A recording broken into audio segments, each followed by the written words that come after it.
My name is Eric Sampson. I'm 35 years old, and I'm looking at my newborn daughter through the window of the maternity ward. Her mother is resting and feeling well, and I am waiting for the nurse to come out and put me in a gown so that I can hold my daughter in my arms again. For some reason, the nurses always want me and other visitors to be in scrubs and go through cleaning before allowing us to touch the baby. I guess it makes sense, because I wouldn't want anything to happen to my little angel before she starts her life. They dress me, and I take her into the nurse's arms. I am once again amazed at the absolute beauty of this wrinkled little man in my arms. From the first second I saw her, I loved her more than anything in the world. Whether she knew it or not, I could already imagine what kind of person she would grow up to be. I was ready to watch her grow and help her on her journey in life. No matter what happens, her mom and I will be there to guide her. After an hour and a half, which seemed like just a few seconds, I gave her back to the nurse. As I left the room, I noticed a very attractive blonde waiting for me. My joy evaporated, and my smile turned into a grimace. "Mr. Sampson," said the guard, "we don't usually let people into the maternity ward unless they're family, but this woman said she's related to you." "It's okay," I told him. "Unfortunately, she is my wife." "How can it be bad to be married to a woman who looks like that?" he asked. "Believe me, she's crazy," I said loud enough for only him to hear. "You looked really good there, holding your baby," Andy said, walking towards me. "You will be a great father, but I think you should reconsider your actions. This divorce will not happen no matter what you try. I will block it in any way possible. We need to sit down and talk. Our bickering through lawyers is only making them richer. We can't. Should we just talk? Just for a few minutes?" Andy, my wife, is beautiful, spoiled, and curious. She is used to getting her way regardless of the circumstances and simply cannot accept when things don't go according to her plan. Andy is well built. At 36 years old, she has a bikini figure. She has a beautiful waist and long, slender legs. Her features are a little sharp, but she has the bluest eyes you've ever seen. She is also a woman who loves sex. She's definitely not a flirt or an ice queen. Here's the nasty part. "I need to be there when Melissa wakes up," I told her. "That gives us about an hour to talk to you. Let's go to the visitor's lounge. There should be plenty of privacy there unless you turn this into another argument. But remember, you're the one who wants to talk. So if you start yelling or pestering me with your nagging, I'll make them throw you out of here." We reached the hall and sat down on chairs in the far corner. "It's your show, Andy, so say what's on your mind and get it over with." She licked her lips and began to speak. "Well, first of all, I wanted to say that I forgive you for cheating. I forgive you for breaking the rules that we set for our relationship. I forgive you for getting another woman pregnant and leaving her. I want us to put this behind us, and I want you to come home with me so we can fix our marriage. I understand that you will have to pay Melissa child support, but I think you should limit the time you spend with this child so that it will not be difficult for you to choose between him and our children. I love you, Eric. I have never loved anyone but you, so I am ready to forgive everything you have done and bring you back. I also promise that it will never be mentioned again. We'll just move forward. I won't hold it over you or anything. Let's just say it was a big mistake and erase it from our minds. Melissa always wanted a baby more than anything else, and Mike couldn't give it to her. So if we reunite, everyone wins." "Oh, Andy, could we really do this?" I asked with irony in my voice. "Are you giving me a get-out-of-jail-free card?" "Just this once," she smiled, nodding her head and reaching towards me. "I will never lose you for anything, nor will I share you. You are mine forever. I would kill Melissa before I would let her have you." I recoiled from her as if she were on fire. "Go to hell," I barked at her. Then he got up and left. Then I realized that Andy should never have been released. She was still crazy. I went to Melissa's room. I smiled at the nurse and pointed to the door. "She will sleep for a while," the nurse told me quietly. "I can't think of a place I'd rather be," I said. "I want to be the first person she sees when she wakes up." The nurse smiled again and waved as I entered the room. Melissa was lying on her side, facing me. I pulled the blanket closer to her and sat on the chair next to the bed. She was beautiful, even sleeping. It must come from inner beauty. God knows Andy was beautiful on the outside, but she looked like a damn witch when she slept. Somehow, when she was not conscious, her inner ugliness simply showed through her mask of sexual expressions. As I looked at Melissa's blissful sleeping face, the last 16 months just disappeared. I'm a successful architect, and Andy and I just moved into a house that we built. Some neighbors were initially unhappy with our home because we had purchased 2 adjacent lots and demolished the existing ranch homes on them. We then built our dream home on this site and remodeled it. I think our house was quite large compared to other houses in the area, but it was our dream home where we could grow old together and raise our family someday. It took a while for many of the neighbors to come around, but Mike and Melissa came to meet us the very first day we moved in. They lived right next door, and you could see our porch from their kitchen. Mike was quite strong, but had a slight belly and a permanent 2-day stubble. Melissa was very funny, and, although not in Andy's league, was truly beautiful. Melissa was short, and her body, although not like bikini model Andy's, tall and slender, was very attractive. She had big breasts and a round butt. Unfortunately, she also had a rather wide waist. If it weren't for her belly, her figure would be incredible. They brought out pizza and beer, and we spent that first evening getting to know each other. It was the first of many evenings we spent either on our deck, in our pool, or in our living room. Over the next few months, we became best friends. Mike and I often went bowling or played golf on the weekends. We always rode in his truck or my souped-up Mustang GT. I love this car. It has a custom paint, Flowmaster exhaust, and too many other modifications to mention. If you saw the car, you'd think it was just another red Mustang with stripes along the lower quarter panels. On closer inspection, you would notice that the stripes are the outlines of the buildings I designed. It's a beautiful car, and I still love it. It will be strange to put a child seat in the back, but you have to do what you have to do. Many evenings we just spent together either at Mike and Mel's or at ours. Mike, like every other guy I've ever known, couldn't take his eyes off Andy. Whether it was just relaxing in jeans or wearing one of her bikinis, my wife always turned heads. "Have you ever thought about an open marriage?" Mike asked me one evening while the women were doing their own thing. "We don't have a swing here, but maybe that's a good idea," I said. "No, fool, I'm talking about, trying someone else's stuff. It can really put the spark back in your relationship. Even if you eat steak every night, sometimes you want to try a little chicken or fish, if you know what I mean." "No, I don't know what you mean. I'll see you later, Mike," I said, standing up. When I went to bed that night, Andy asked why I was so upset. "It's okay," I told her. "Mike just said something really stupid. I swear to you, we have our whole lives ahead of us. I'm going to spend the rest of my life with you. I swear," she said. "We'll be happy and have a better family, just not right now." She wrapped her arms around me, and we fell asleep. Andy, since we've been together, has gotten used to sleeping with one leg and one arm over me. She claimed that it had become a habit and she could not sleep otherwise. Andy and I had sex every night and sometimes in the morning without a break. She had a very high sexual appetite and enjoyed all types of sex. We were usually too into each other, and I loved her so much that sometimes I found it hard to believe it. I went to work every day with a long drive in my Mustang. Andy stayed home and took care of the house.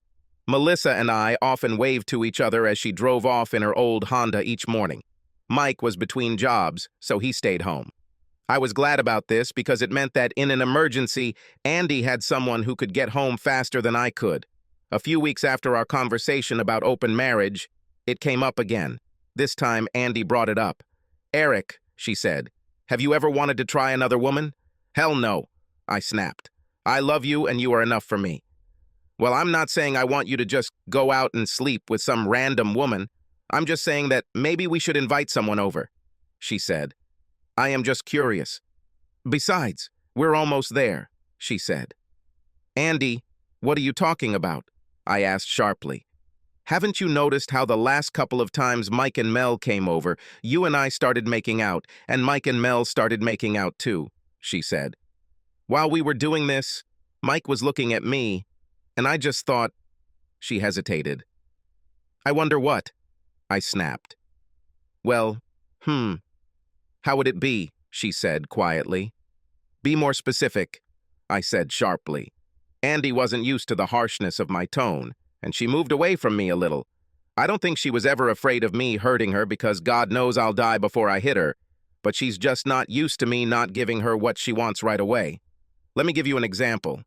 After I received my first commission and did well on it, my then-boss gave me a significant raise and bonus. My idea of money was that we put it aside and start saving for a house. Andy brought the paperwork for her BMW to my house the next day to sign. The down payment alone would have negated the bonus, and a monthly payment would definitely tax my income. This car cost more than the house we lived in at the time. We ended up eating tuna for a month, and Andy got a car. Be more specific, Andy. I want to make sure I understand you clearly, I repeated. You're asking me to have sex with another man, right?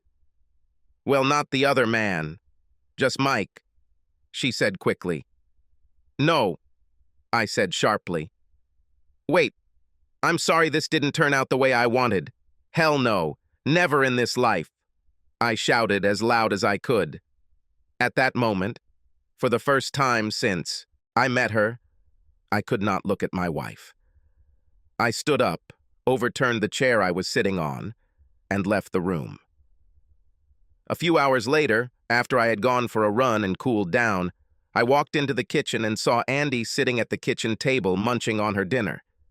Here, I'll bring you a plate, honey, she said. I walked past her without saying anything, took a beer from the refrigerator and went out onto the deck. I always liked the view from this terrace. This was one of the reasons it was included in my design. I looked over and saw Melissa sitting at the kitchen table, probably grading papers, and wondered if she knew what my wife, her supposed friend, had suggested. She probably had no idea. Melissa was a beautiful woman, certainly not in Andy's class, but she just needed to take better care of herself. If she got rid of that belly and lost some weight, she would be very hot. I couldn't believe my mind was wandering like that while I was looking at the moon from my terrace. I guess I wanted to think of something other than Andy's suggestion. Even before I married her, I knew that Andy had an extremely strong sex drive. I always thought that I was enough for her. I always thought we were both pretty compatible sexually. Andy brought the willingness to do it anytime, anywhere, and I brought the imagination and creativity. She never knew what to expect from me, from candles and roses to me tying her up and spanking her. But she knew that no matter what we tried, it was always done with love and tenderness. Obviously, she began to need more.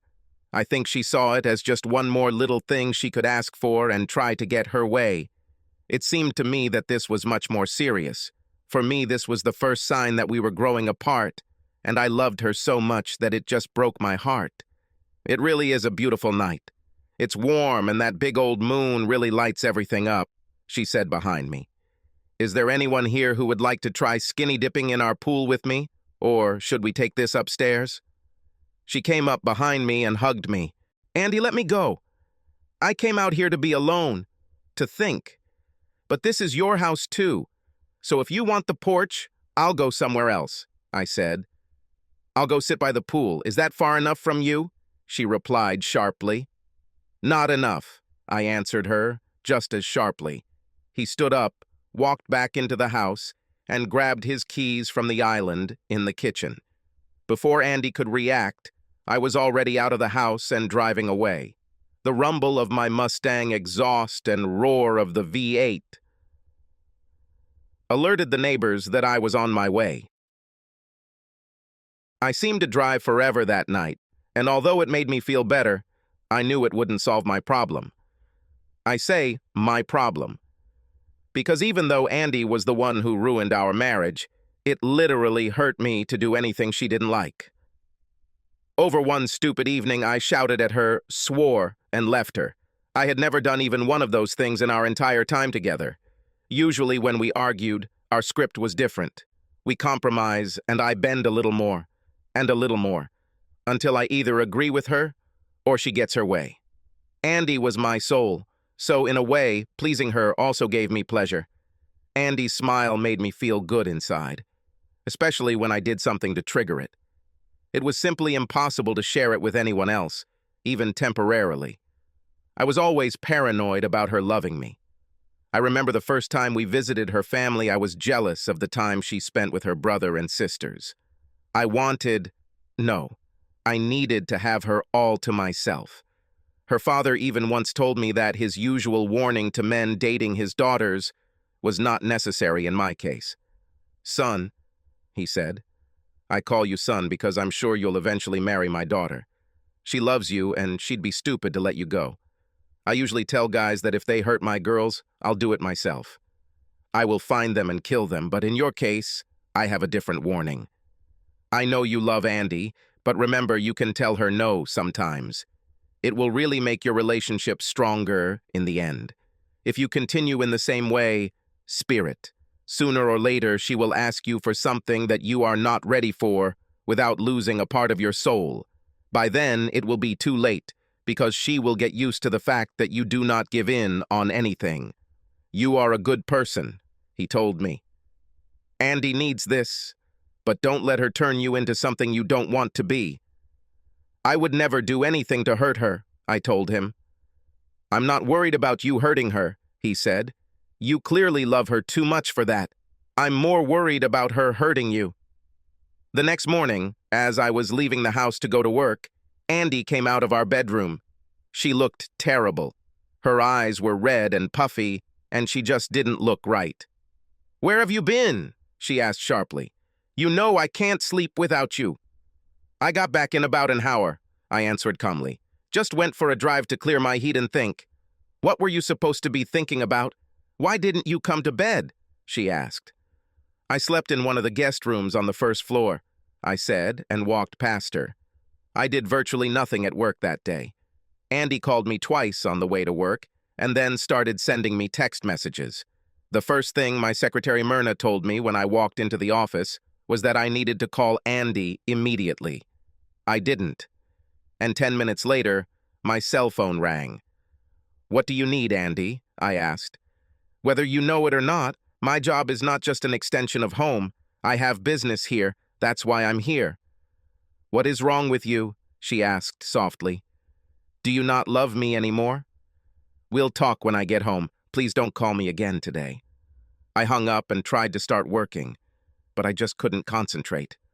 All I kept coming back to was Andy. I was checking the cost of brick versus siding for a project I was working on. Before I could finish the calculations, I was wondering what my life would be like without Andy. I ended up doing the same calculation 4 times and never finished it. I turned on the computer and switched to a project where I could just draw. The house I worked on was for one guy. He was a famous lawyer and wanted something truly unusual. I came up with a design that amazed him. The house was mostly underground. The only thing visible above the surface was a large sunroom. Plateau house had already been built and was almost ready to move in. I just needed to finish the landscaping projects. Drawing also turned out to be a bad idea. I couldn't even connect 2 damn lines without thinking about Andy. I went to lunch with several clients and one of my partners to discuss a promising business project that could make a lot of money for all of us. I was still wondering what Andy was wearing and what she was doing at that moment. Did she still love me? Where did I go wrong? Could I somehow undo what I had done to make her want someone else? What did Mike have that I didn't? When I got home that night, I was ready to talk to Andy, but that didn't happen. As soon as I walked into the house, I smelled steaks on the grill. I walked through the kitchen and out onto the deck and saw Andy in one of her bikinis and Mike cooking on my Weber. Melissa sat at the table checking papers. She was wearing a dark-colored swimsuit. Her legs under the table looked much better than I expected, and her breasts, as she leaned over the table concentrating on her papers, were amazing. I think my glance at her was more curiosity than desire, because although I noticed that her body was better than I had ever thought, it didn't make me aroused. I went back to the bedroom and changed into jeans, comfortable shoes, and a t-shirt. Hey, shouldn't you wear a swimsuit? Andy smiled. For what? I asked. Well, honey, we all hang out by the pool. We usually just wear bathing suits. Even boring old Melissa wears a swimsuit, she said, smiling. The smile quickly disappeared when she saw that I was not smiling. Eric, I was just kidding. You know, I love Melissa. She's like my best friend. I know you're tired after all that work, so just come down. You can wear whatever you want. Your steak is almost ready. If you hurry, you can eat it straight off the grill however you like. Andy returned to the pool. I heard her say, he was just changing his clothes, he'll be there in a minute. I went out the front door again. I don't even think they realized I was gone until they heard the loud sound of my Mustang. I drove along the lake and stopped at a Burger King along the way. I parked in front of the lake and ate my double cheese Whopper while playing games on my iPad. After eating, I got out of the car and spent some time throwing stones into the lake. Throughout the evening, I saw several attractive single women walking by, either alone or in groups. Some of them looked at me. One or two even started walking towards me and tried to start a conversation. I think my body language and the fact that I held up my wedding ring to emphasize each sentence made it clear to them that I wanted them to understand. They quickly retreated and left me alone. What upset me most was to see in the evening several couples in love walking hand in hand along the water. When they smiled at each other, hugged, or stopped to kiss, I wanted to shoot each of them. My jealousy of what they had and what I probably lost made me want to go up to every guy and tell him something. Run from her while you can before she rips your heart out, I would say. Sure, it's great now, but is it worth the pain you'll go through when she decides you're not enough for her and she wants to entertain your friends? I stayed outside a little longer that night. It was about 2 o'clock in the morning when I returned home. Andy was lying on the living room couch with a blanket. As soon as I closed the door quietly, it still woke her up. Her eyes were red as hell and she was clearly crying. I didn't say a word to her. I didn't want to upset her anymore, so I just turned around and went upstairs. Eric, what the hell is wrong with you? She screamed. Yesterday, and for the last 10 damn years, you were all around me. And now you can't even stand to be in the same room with me. It's like I'm dirt on your shoe and you're just trying to scrape me off. Andy, I'm not going to try to talk to you while you're yelling at me, I said. I came home with the intention of trying to talk, but you needed to have a party. You wanted to talk to me so bad while I was at work, but as soon as I got home, that need disappeared somewhere. I need to sleep because I still have to go to work tomorrow. So why don't you fit me into your busy schedule? We'll talk then. What party? She asked. It was just Mike and Melissa. We see them almost every night. They practically live here. What's wrong with you? Don't you love me anymore? Yes, Andy, I love you. Always have. I think that's the problem between us, I said. Anyway, I need to sleep. Why don't you call Myrna and arrange a meeting for us to talk? I went back downstairs to get away from her. I was really proud of myself for my reserved behavior. Where are you going? Is our bedroom upstairs? She asked sharply. The only sounds in the house as I drifted off to sleep were the sound of the downstairs guest room door closing and Andy's sobs. The next evening, Andy was waiting for me at the kitchen table. Something was cooking in the oven, and it made the house smell very nice. Can we talk now? She asked. I sat down at the table opposite her. Eric, what's going on between us? She asked. One day we're the perfect couple, and I'm sure more than anything that you love me. The next day, you can't even look at me. We haven't had sex in 2 days, and while that may seem normal for most couples, for us, this is forever. I miss you. I'm going crazy. I want us to go back to the way things were. Andy, this may not be possible, I said. Why? She asked. What did you do? Did something happen while you were driving? Andy, I didn't do anything but ride around alone. You ruined us, I replied sharply. She shook her head. I didn't do anything, she said. So you don't think your offer to have sex with another man hurt us? I asked sharply. Don't you think the fact that I'm not enough for you hurts us? I've read stories about open marriages, Andy. They rarely end happily. Most of the time, it just sets the couple on the path to divorce. Not all of them end in divorce, but a larger percentage of them break up than stay together. This is especially true in cases where only one partner wants to open the relationship. Anything that opens up can also close. That's what this is all about, she said, laughing. I went through 2 days of hell thinking you didn't love me anymore because of something I was interested in. Curiosity killed the cat, Andy. I really thought it was over, she said. You said no, I left it, end of topic. But no, you needed to go away, think about it, and withdraw into yourself like a damn child. Damn it, Eric. After Mike talked about it, I just thought, especially after the last time we were all together, what it was like. You're the only man I've ever been with. You know how much I like sex. And I just wanted to know if all men are the same. That doesn't mean I'm going to fall in love with Mike. He's a lazy, worthless bum. And he'd be the best candidate for me to have a taste of, so to speak. So you decided to try this after talking to Mike, I said. It was expected. He asked me about it about 2 weeks ago, and I turned him down outright. One of us must think our marriage means something. Now we know who. Mike doesn't care about your sexual awakening or your curiosity. He just wants to seduce you. He's stuck with Melissa, who, although a very sweet woman, is a bit of a gray mouse. He starts seeing you walking around half naked all the time and decides to see if he can get into your pants. I guess it makes you feel special or curious, huh? It may not be the only reason, but it's one of the reasons why I thought of Mike, she replied sharply. I wanted to try someone else, and I chose Mike because he's not a threat to us. He's your best friend, so he won't try to take advantage of the situation.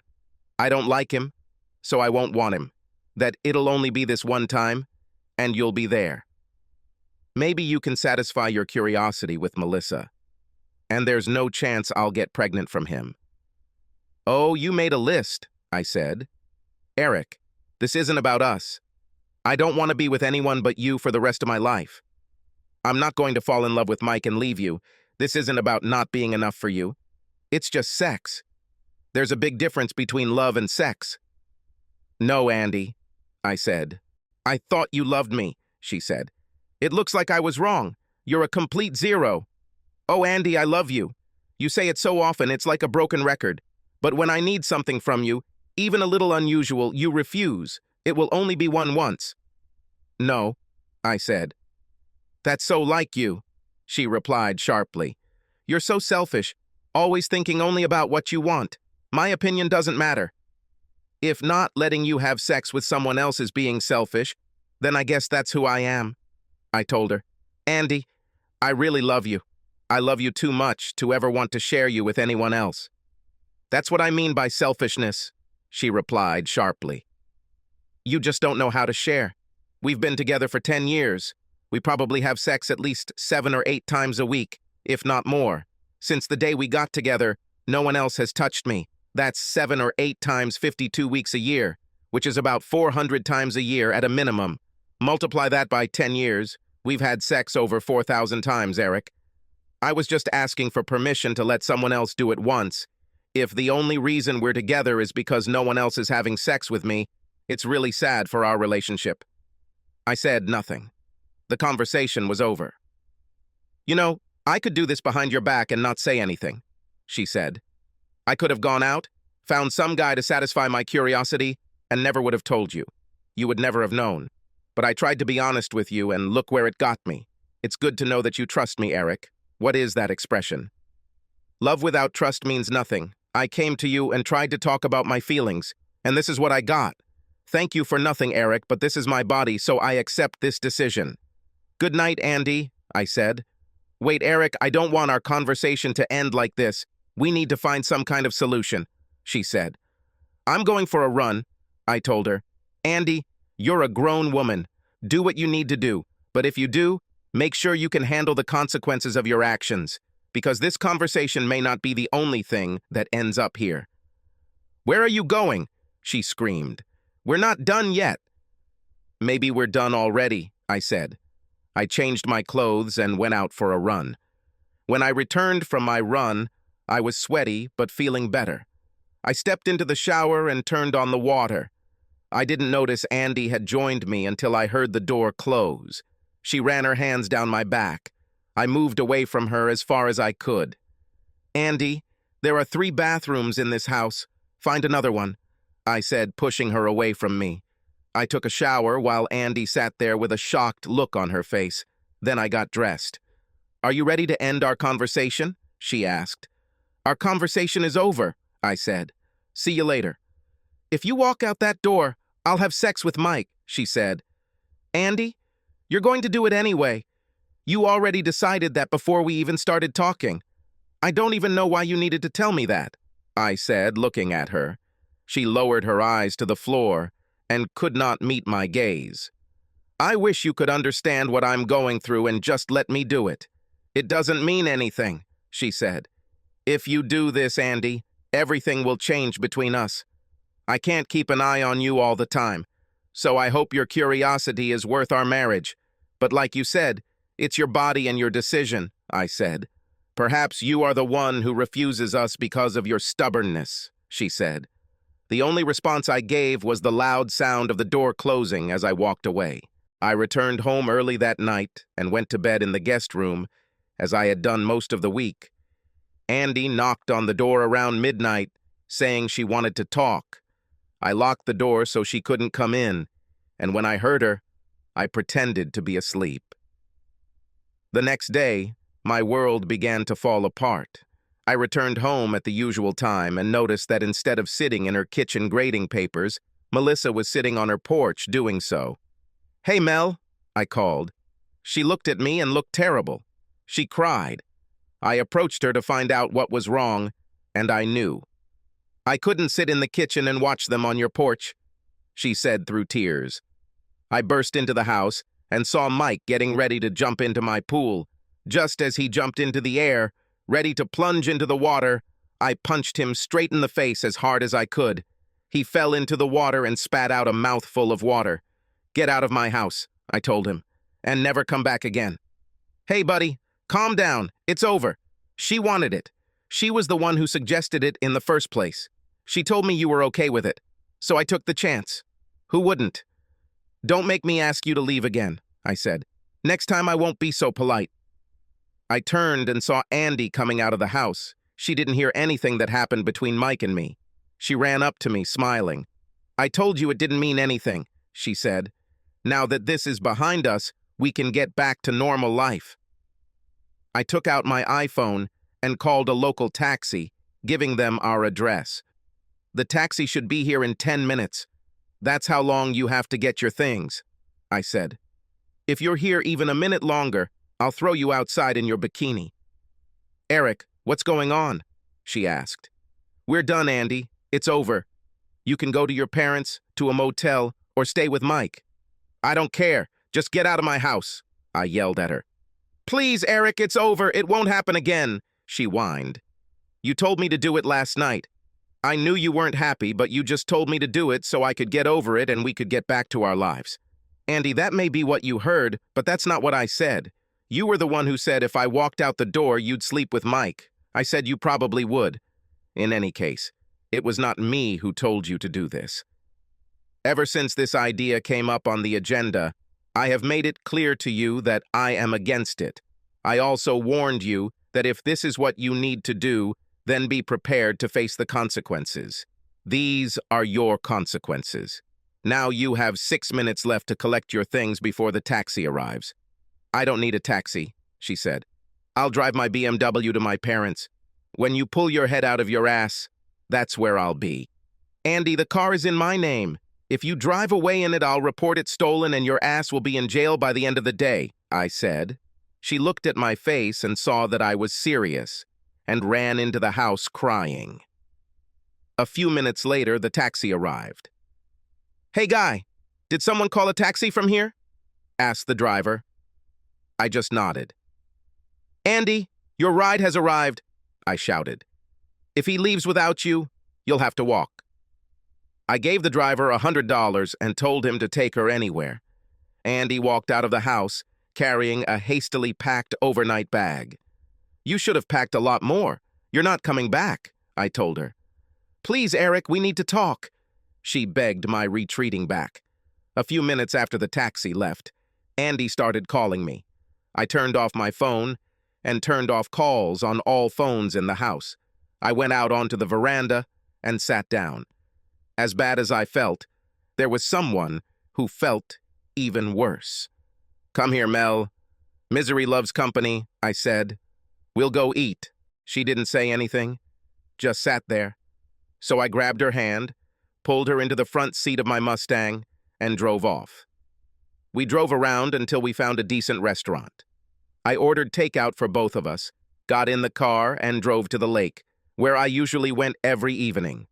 We ate in silence, and then suddenly Melissa began to pour out her feelings. "Why did he... Well, I know why he did it, but why did she do it to you? Are they crazy? I know Mike doesn't respect me. But I thought Andy loved you. I'm sure she does. Loves. All she talks about is you. Eric this, my Eric that. Why did she do that? I thought she was my friend." I started rubbing her back, and she sobbed a little, and then started talking again. "I know Mike has been mad at me lately, and this was his way of getting back at me for a comment I accidentally made. But it was too cruel," she said. "Sorry, Eric. It's probably worse for you than it is for me." "I'm fine," I said. "What do you mean Mike was mad at you?" "Well, Mike was injured when he was younger and couldn't have children. I knew that when we got married. It was okay with me. I always wanted kids, but I wanted Mike just as much. So, I became a teacher. But lately that hasn't been enough, and I really wanted to experience motherhood. Eric, I want a family. I want to share all this love I carry inside me and raise my own children, and not just teach other people. So I brought up the question of the possibility of adopting a child in front of Mike. He freaked out. His exact words were, "Oh, so I'm not a man because I can't get you pregnant. Okay, I'll show you who the man is. I'll seduce that little slut next door and make you watch." It took him 3 weeks, but he did it. We haven't spoken for a while. When it got dark, the couples went for a walk, and I was really too sad to see them walking hand in hand in front of that damn lake. Plus, there were too many large rocks around that were perfect for throwing, so we left.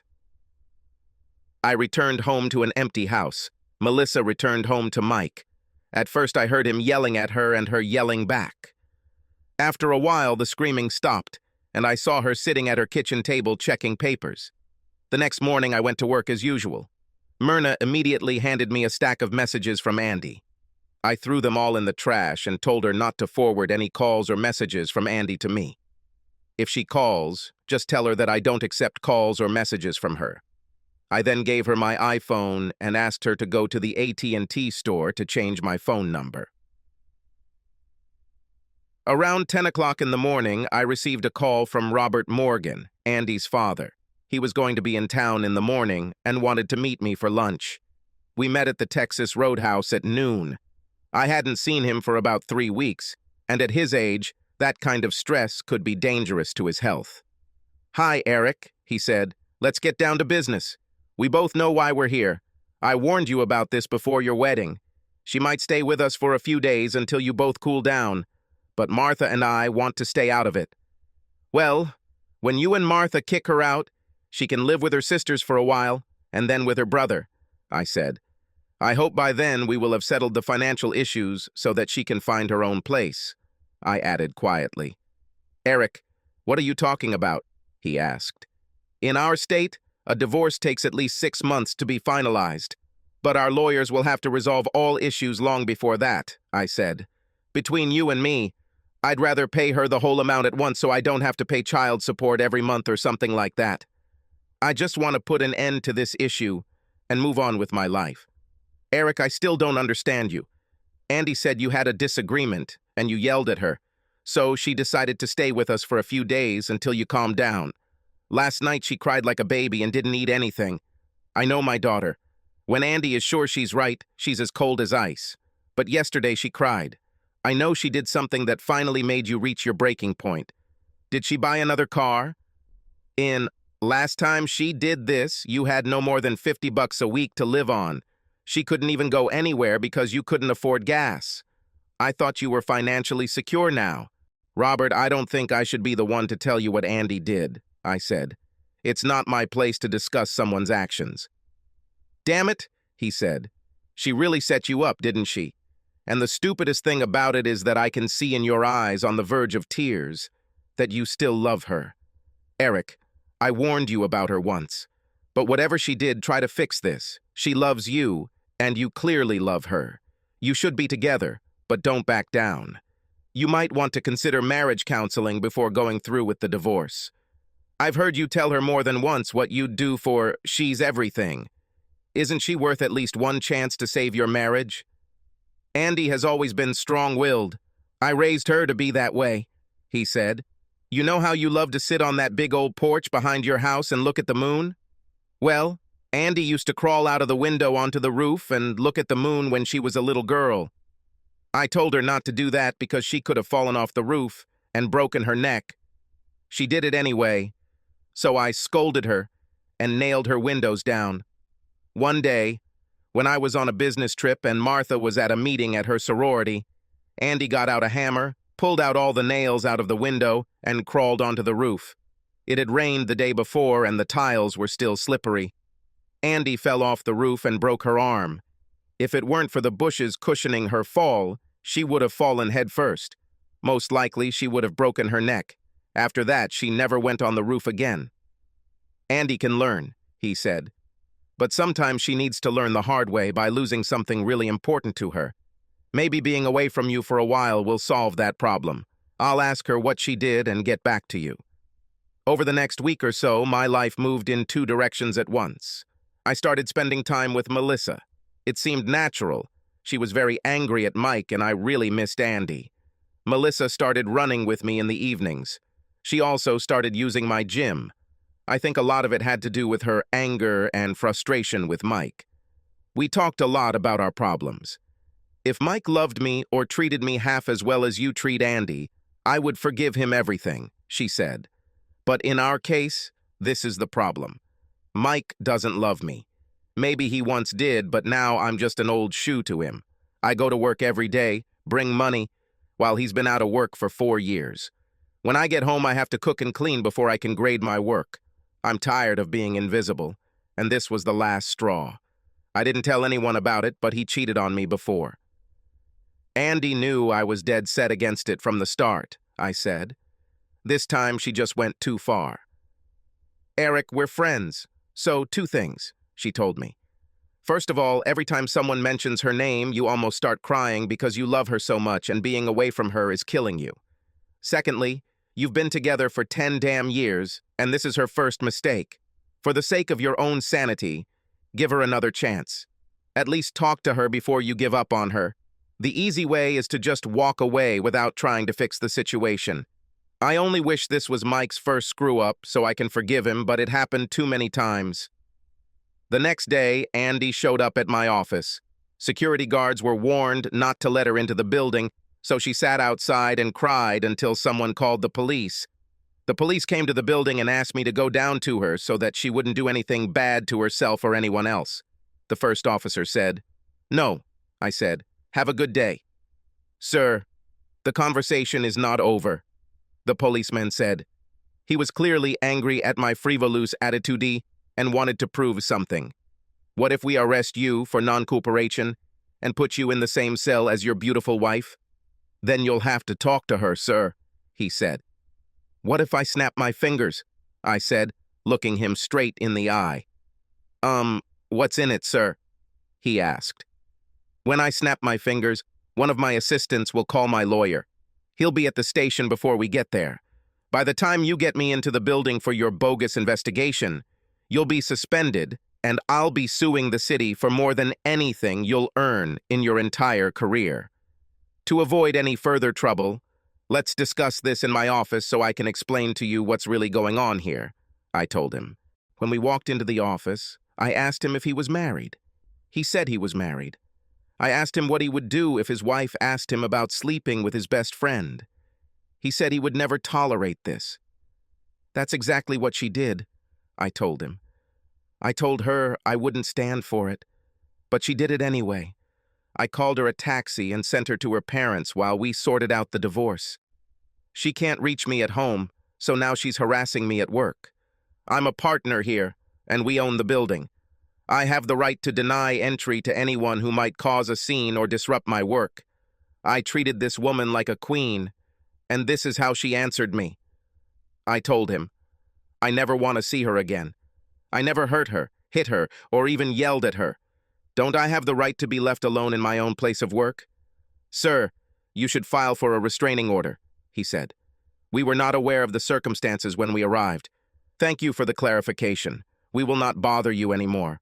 But sir, may I ask you something else? I nodded. If you really don't want anything to do with her, why are you so sad right now? Sorry, I don't mean to offend you, but you look like you're on the verge of tears. You obviously love her a lot. Why don't you at least talk to her? He was right, of course. It was time to talk to her. I came downstairs just as she was getting into the Ford Fusion. It was probably Martha's car. I knew Robert drove a Cadillac STS. I knocked on the window, and she jumped out of the car and tried to hug me. I stepped away from her. Eric, I miss you so much. Please let me come home. I keep trying to tell you, it's all over, she said. Andy, if you want to talk, I'm willing to listen, but it has to be in private. I don't want you to embarrass me at work. Meet me at my house tonight around 7, I said. You mean our house? She said. I'll just go there now and wait. I'll make us dinner. Andy, all the locks have been changed. This isn't our house. Maybe after the divorce you'll get it. Who knows? I don't need no damn dinner. I'm just giving you a chance to say what you want to say, and I have a condition. What condition? She asked. If you want to have this meeting, you need to tell your parents the truth about what happened between us. No misunderstandings. Have your dad call me at 7 when you're at my place so he can tell me he knows what happened or don't come. I won't let you in until I talk to him. Eric, can't we keep this between us? She said pitifully. No one else needs to know. If I don't hear from your father, I won't let you in, and this time, I'll call the police myself, I said. That day at work, I received some bad news. The buyer of my nearly completed underground home died in a car accident. I was confident that I could sell the house, so I hired landscapers to finish the job so I could list it and sell it. The house was too unusual to please everyone, but the right buyer would be willing to pay top dollar for it. At 6 o'clock, I went for a run with Melissa. We had a good run together. I could run faster on my own, but it was so much more fun together. How are things at Mike and Mel's house? I asked. It's cold as hell, she replied, laughing. He doesn't talk to me, and neither do I to him. But you know what? I like it. For the first time since we got married, he doesn't boss me around. I took one of the brochures from the reception area and studied it. There are no longer as many restrictions on adoption for single parents as there used to be. Of course, I will need to find a lawyer and settle the divorce, but I finally realized that he needs me much more than I need him. I returned home at 6:45 p.m. and felt like I was being watched. I entered the house and took a shower. At 18:58, the phone rang. I picked up the phone. Eric, I'm so sorry, son. I understand why you're upset. I can't believe my daughter would do something like that. I still think you and her have a chance to make things right if you can forgive her and let it go. Behind. After a few minutes, I hung up and walked to the door. Andy stood there. Can I come in? She asked. It's so stupid for me to ask this. This is my home too. Let's just talk here on the porch, I said. It's a nice night and it's nice here. Andy, we're not back together. We're just here to talk, I said. You really wanted to talk to me, so go first. You say what you want to say, and then we'll see. What do you want me to say? She asked. I want our life back. What else can I say? I know you still love me. It will take us a little time to get over this, and then it will be in the past.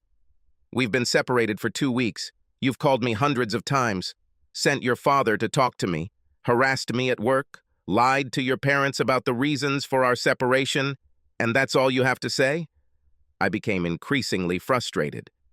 What do you want me to say? She asked. Nothing, Andy, I said, standing up. I'll see you soon. I started walking into the house and she grabbed my hand and started crying.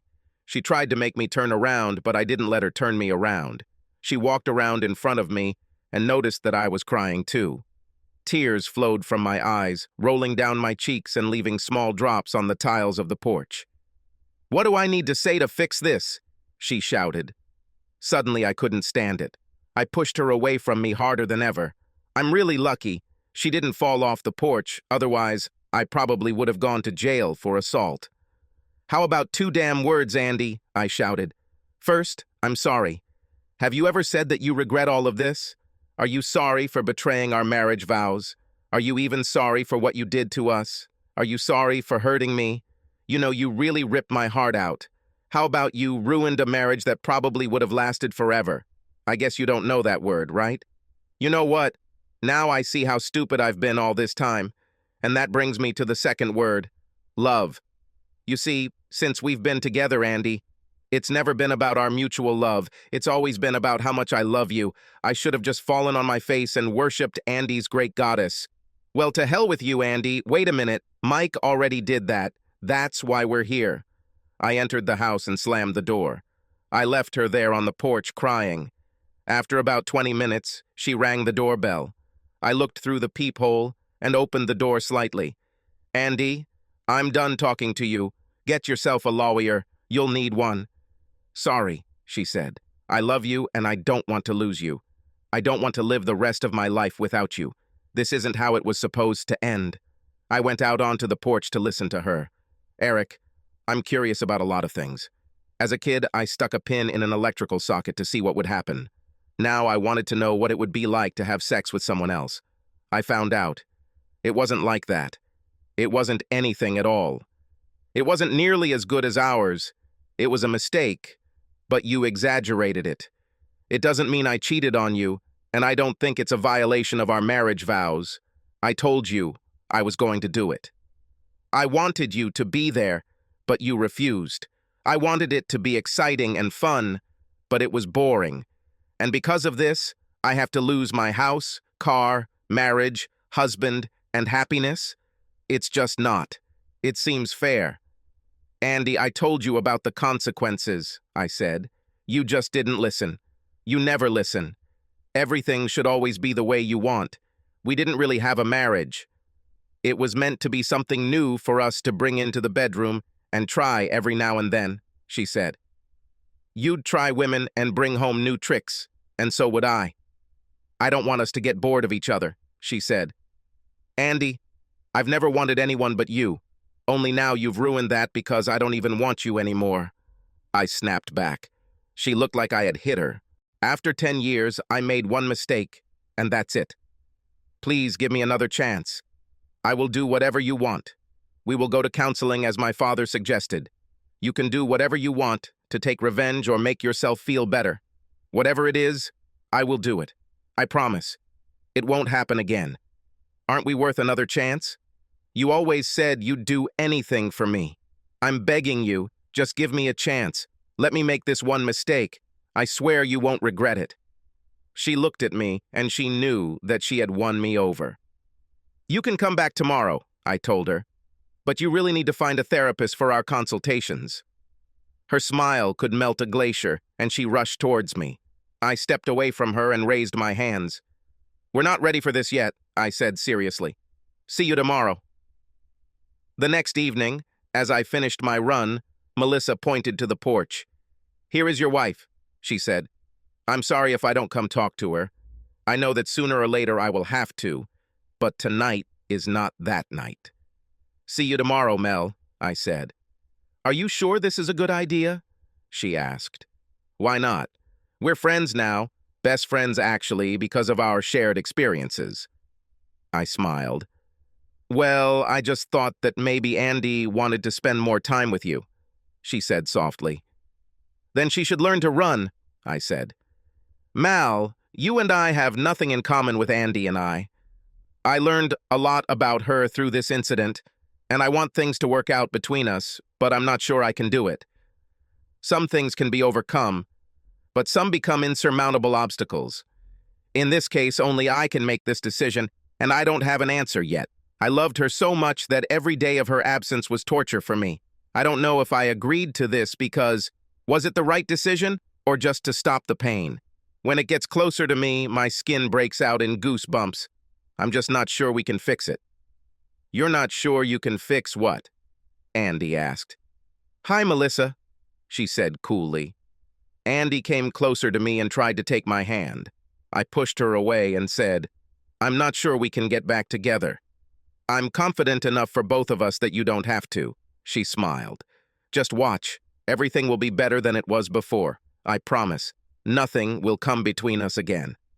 "What the hell did you eat? There's nothing in the refrigerator," she screamed. "Wait, there's salmon in the freezer. Why don't we grill it on the porch? I'll make rice and vegetables to go with it. I'll go shopping tomorrow while you're at work." That's exactly what we did. The first night together was awkward beyond belief. Andy didn't stop talking, trying to fill every gap in the conversation. She seemed to think that every time we stopped talking, we would break up again. I knew deep down that the easy chemistry we once shared was broken. I hoped that one day we would be able to restore it, but I did not know when or how this might happen. Andy started to say something, but her words were drowned out by a loud crash and the screams of the neighbors. "Does this happen here often?" Andy asked. "Almost every night," I replied. "When did it start?" she asked. I just looked at her like she was stupid. She replied. "I guess I'm guilty of that too. But they've been married longer than us. They'll scream for a while to let off some steam, and then everything will be fine. I'm sure of it. Mal is saving up for a divorce lawyer. She's the one who works. She's finally done with Mike. Unless something drastic happens in the next few weeks, their marriage is over," I said. "How do you know?" Andy asked. "Mal told me," I replied. "For a man who doesn't want to touch me and barely talks to his wife, you're being pretty darn friendly with Melissa," Andy said sharply. "Everyone needs someone they can trust," I said. "Someone to share your problems with." "That's the point," Andy replied sharply. "It must be me." "It was always you, until you became a problem and lost my trust," I said. "Trust is something that is earned over time. When we first met, it took us a while to learn to rely on each other. It was easy then because we had no history and we never hurt each other. More than 10 years we loved each other, trusted each other unconditionally, and we had a connection. We had a chemistry based on the fact that we almost knew each other's thoughts. Our hearts beat in unison, Andy. I didn't care about friends, family, a job, or money. Nothing compares to you. You were more important than me. I would die for you. I had 2 wishes, Andy. Do you know what?" "Yes," she said sadly. "All I wanted was to grow old with you, and for us to have a child or 2. I don't need to be rich. I don't need to be famous or powerful, Andy. That's all I wanted. And you ruined everything with your curiosity. Do you remember how many nights we spent here just holding hands and looking at the moon? We probably only turned on that huge TV a few times since we moved here. Not because there wasn't anything interesting there, but because we just never needed it. It's all gone, Andy. I agreed to try, but I'm really not sure we can fix it. But it was just sex, and only once. It seems like you're not even trying to overcome it. It hurts me too. It seems to me that now I'm just a broken toy for you. You don't treat me like a living being, which is what you feel and make mistakes. You act like a spoiled brat who got his princess doll dirty and doesn't want to play with it anymore because someone else touched it," she said. "Andy, I know you love sex. I do too. But there's a big difference between going and having sex with someone and what you and I did. It was more than a physical act. It was special. It was like we were bringing our souls closer together by sharing our bodies. And now my princess is sharing her body with the troll next door. We're not exclusive anymore, so it's nothing special anymore. It's gotten cheaper. It's something that anyone can get under the right circumstances. So now who or what will be the next object of your curiosity, Andy? Whoever it is, I won't make the mistake of telling you about it," she replied sharply. "I see what honesty does. Next time I'll try lying. Andy, right now, we're connected by the thinnest thread you can imagine. If there was ever a next time, we'd break up so quickly you wouldn't even notice. You wouldn't see me until we met in court. I was so close to leaving you this time that I stopped talking before I said anything I would regret. Even in the dark, I could see Andy crying.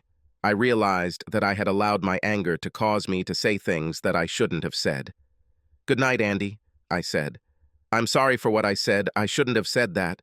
I guess I'm still angry about the whole thing. Maybe it wasn't the best idea. Maybe we should have gone to counseling first before we moved in together again. I'm glad you let me come back." "I couldn't bear another night alone," she said. "I'd go crazy if I had to spend another day without you. Why do you think I came to your work yesterday? I know I'll have to work hard to get you back, Eric, but I'll do it. I swear that everything will be even better between us," she said. "Now let's go to bed." She followed me upstairs, and when I reached the master bedroom, she came in and sat on the bed. She pulled her shirt over her head and began to take off her clothes. "Andy, what are you doing?" I asked. "Undressing to go to bed, silly," she smiled. "Andy, we won't sleep together or anything like that for a while," I said. "The house has enough bedrooms. Choose anyone." Andy tried to hide her tears. "You're not even trying," she said. "Perhaps you don't love me anymore." The next morning, I had already showered and was almost gone when Andy ran out of the house, still in her bra and panties. She knocked on my window and I rolled it down. "I left you the key on the kitchen island," I said. "I haven't blocked your credit cards yet, so they're still working." I started to roll up the window, but she knocked again. "Were you going to leave without saying goodbye to me?" she asked. "I noticed that you don't want to kiss me or touch me, but you should say goodbye to me at least out of politeness." "Andy, you were asleep," I said. "I didn't mean to wake you. I didn't sleep well anyway, and you can wake me up anytime you want, even if it's just to say goodbye, good night, or good morning. Especially if you want to kiss me, hug me, or touch me, or make love to me," she said. "No matter what I did, I'm still yours, and I always will be. I know I messed up, but I'm trying to fix it." When I arrived at work, Myrna asked me, "Are you with Andy again?" Yes, on probation," I replied. "Okay, maybe now you can pull your head out of your ass," she said. "She left you a bunch of messages. They all say the same thing. She loves you. You must have had a great time with her last night. Why don't you give her your new phone number so she can call you herself and save me from future embarrassment?" When I returned home that night, I felt better. I said hi to Andy as I walked in and started getting dressed for my run. "Can I have a couple of guests over for dinner?" she asked. "Andy, this is your house too. You don't have to ask me that. You've never asked before." I was actually glad that we wouldn't have to spend another awkward evening together. I met Mel coming out of her house. We ran our usual slow 4-mile lap and chatted the entire time. I couldn't help but notice that Mel had lost a lot of weight, especially around her stomach area, and she looked really good. "I bought a new swimsuit today," she said. "It's still a one-room apartment, but Mike's eyes popped out of his head when he saw me in it." "How are you doing?" she asked. "Strange," I replied. "Our chemistry is just gone. It's like starting over with a new person, and sometimes she irritates me so much." "It will pass," Mel said. "The first time Mike cheated on me, it was over 6 months before I could sleep in the same room as him, another month before we had sex, and even then it wasn't the same. Give it time." When we finished, I said goodbye to Mel and headed into the house. Andy opened the door for me and then went to talk to Mel. When I got out of the shower, I went downstairs to see what Andy had cooked for dinner. It smelled wonderful. I went out onto the veranda and immediately got angry. Mike sat nervously in one of my lounge chairs. "I told you to never set foot in my house, asshole," I snapped. "Get out of here now." "Eric, honey, I asked Mike and Melissa to come over for dinner and a swim tonight," Andy said. "Please sit down. I have something to say." Melissa stood up and walked over to the lounge chairs next to us, and I was shocked. A month of running and little food did their job. Her figure looked amazing. I couldn't take my eyes off her. Her already large breasts were on display in the swimsuit. It fit her now slender waist and widened again. "Until recently, the four of us were best friends," Andy began. "Mike and I did something that, although it was stupid and petty and wasn't even good, it ruined our friendship. There were 7 relationships between the 4 of us, all of us together, the guys among ourselves, Mel and I, Mike and me, Mel and Eric, and 2 marriages. Of those 7 relationships, 6 are either broken or seriously damaged. I don't think we can ever be friends again. Maybe it's too much to expect, but I have a proposal which can help at least save 2 marriages. I don't think that's possible, Andy, Melissa said. I don't think Eric loves me anymore, and it's killing me, Andy said. I would give anything to have him hold me again. He hates Mike so much that I feel warm from him right now, and Mel is not even ready to consider forgiving Mike. Eric hates Mike because Mike slept with me. This makes him think of me as damaged goods, and he doesn't want me anymore. You hate me too, Melissa, and you hate Mike for sleeping with me. The reason it's so bad is because of the lack of balance. To balance it out, I think Eric and Melissa should have sex. Nobody said a word. Crickets could be heard in the background. How will this help? Mike asked. They're practically dating anyway, he barked. She comes over to your house every damn day to run, swim, or work out with him. They even have dinner together often. Not that I'm complaining, because all that working out and stuff has made her look better than ever. I'm ashamed, I'll admit it, but I cheated on Mel way more times than I should have. And everything I told you, Andy, was bullshit. I just wanted to seduce you. But I'm human, and I have desires, and I act on them. How we can know that these two haven't had sex yet, and they just haven't told us. I keep catching her looking out of our kitchen window at him while she checks her damn work. Melissa and I have never done this, I said. Neither of us cheated, and although I'm embarrassed to admit it, I agree with Mike. I don't see how 2 wrong things can come out right. If Mike stole your baseball and got it dirty, wouldn't it be fair that you could use it and get it the same way? Then you'd be even, and you could be friends again, Andy said. It's simplistic, but the logic fits. Let's just have dinner and we'll discuss this later, Andy said. We had dinner, and although we had dinner together many times before, this time was different, even more different from what one might expect. I hated Mike and couldn't imagine talking to him again, let alone being friends again. Mike didn't hate me, but he felt uncomfortable around me because he didn't know if I'd get up and hit him at any moment or decide I wanted to sleep with his wife, who was suddenly interesting to him. Melissa was angry with Mikey and planned to divorce him and adopt a child. I still didn't know how to feel about Andy, but I couldn't take my eyes off Melissa. Melissa sympathized with Andy, but continued to look at me. Andy was angry at Mike for tricking her and using her. Andy was jealous of Melissa because Mel and I were the only ones at the table who talked to each other, and for the first time she felt that someone could take away from her what she wanted, which was me. After dinner, Andy cleared the table. Mike sat alone on the porch and watched as Mel and I talked to the side. Mel and I decided to play with Mike and Andy's minds a little. Melissa and I have decided to think about it, I announced. We've really become friends through all of this, and we're going to spend some more time together. Maybe we'll do it, maybe we won't. Maybe we'll do it and not tell you. Maybe we won't do it, but we'll tell you what we did just to confuse you. Oh no, Mike said. I don't like it either, Andy said indignantly. To quote what someone told me recently, these are our bodies and we can do whatever we want with them, I said. Tomorrow evening, Mel and I will go together. Maybe when we get back it will be done, maybe not. Why don't you just drag her upstairs right now, Mike said. Let's get this over with already. I really don't like it, Andy said. This is unfair. Why not? I asked. You did it your way and then bragged about it. You couldn't wait to tell me how you did it and it wasn't that good and it didn't mean anything. Then you expected me to just let it go and I'll say, oh, Andy, you were right, everything's fine. But everything's not okay, right, Andy? And maybe it won't ever be okay again. So Mel and I will do it the way we want. Just like you did.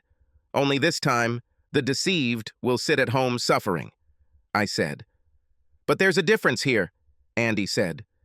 With me and Mike, it was just sex. Mike thinks I'm a spoiled brat and he wouldn't put up with my whims for a day. He just wanted to seduce me because I have a good body. I think Mike is a disgusting, lazy person. And he told me don't like it at all, I just wanted to try someone other than Eric at least once in my life. Melissa, deny it if you want. But my husband is attracted to you.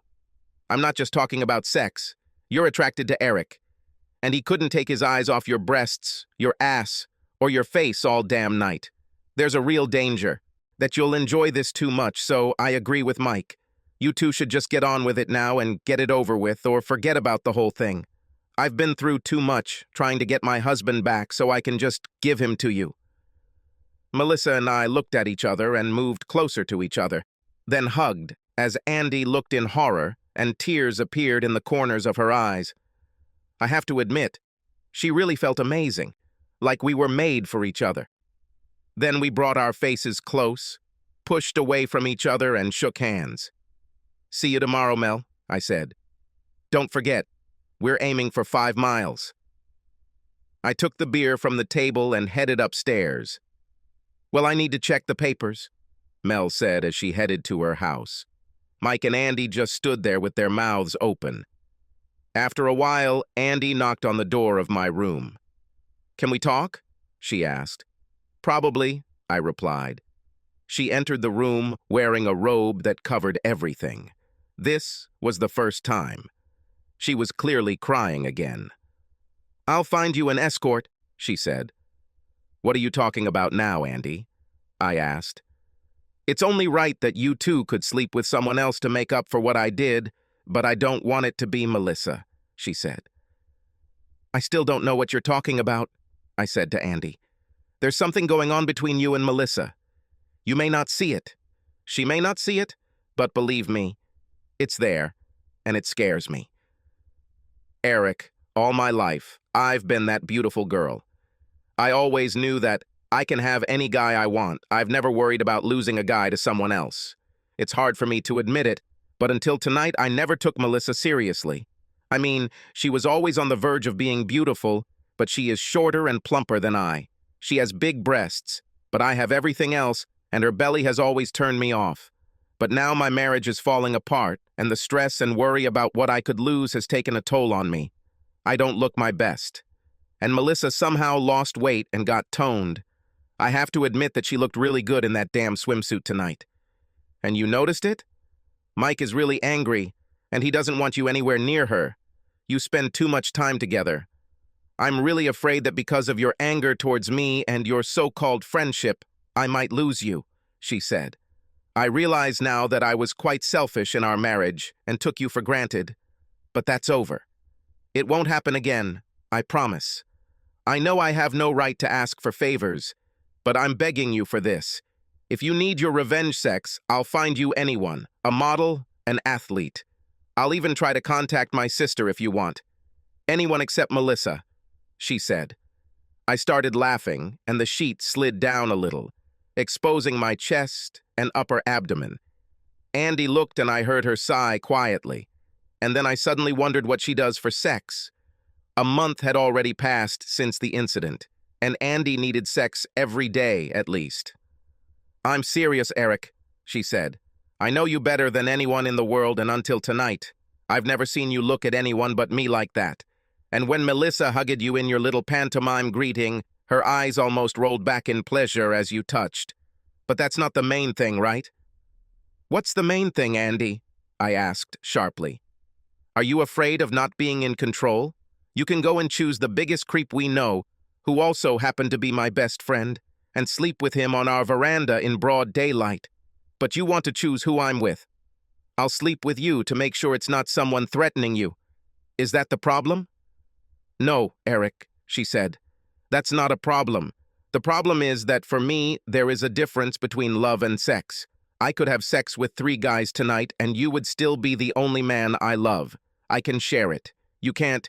If you sleep with Melissa, I'll lose you forever. I'm sure of it.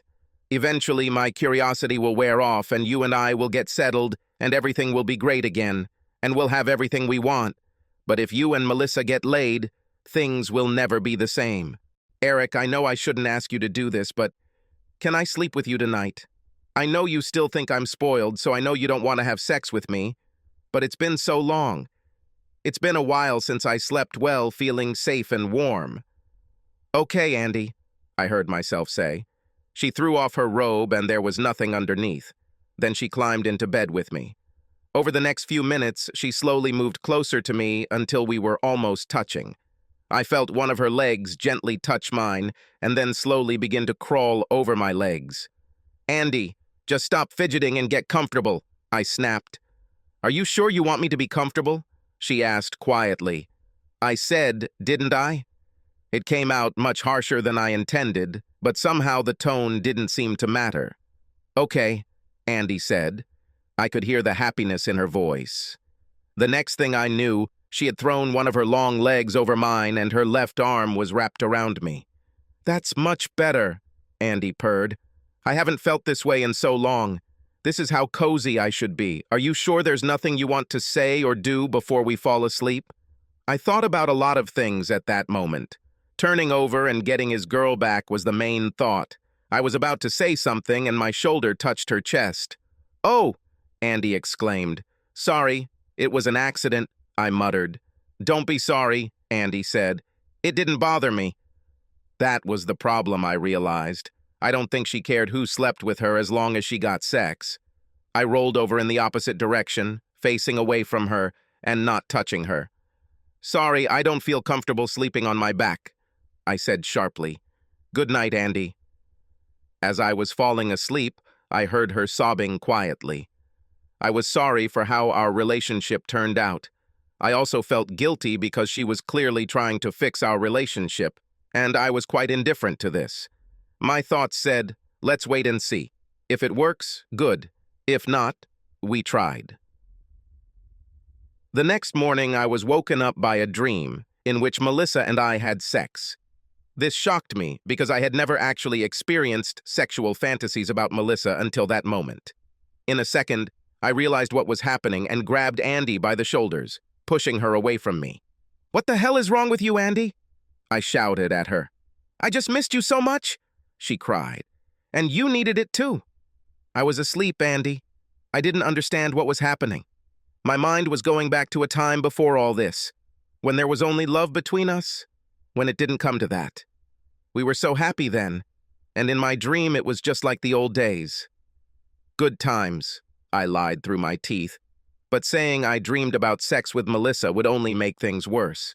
Surprisingly, I had never lied to Andy until this moment, and I should have felt guilty about it, but I didn't. This did not bode well for our relationship. So why don't we just pretend it's true? She cried. Or pretend that we've already gotten over all my curiosity and the damage it caused us. That way, we could undo it all and go back to the way things were before. Like, none of this happened. Andy, I'm not that good at pretending, I said. You want me to pretend that you didn't cheat on me with Mike. Pretend that we didn't discuss this beforehand. Pretend that you didn't ruin over a decade of friendship, trust, and love because you were nosy. Okay, Andy. Since you're so good at games, stretch your arms out and close your eyes. Andy held her hands out in front of her. Remember how we once treated each other. Replay it in your mind. Remember the closeness.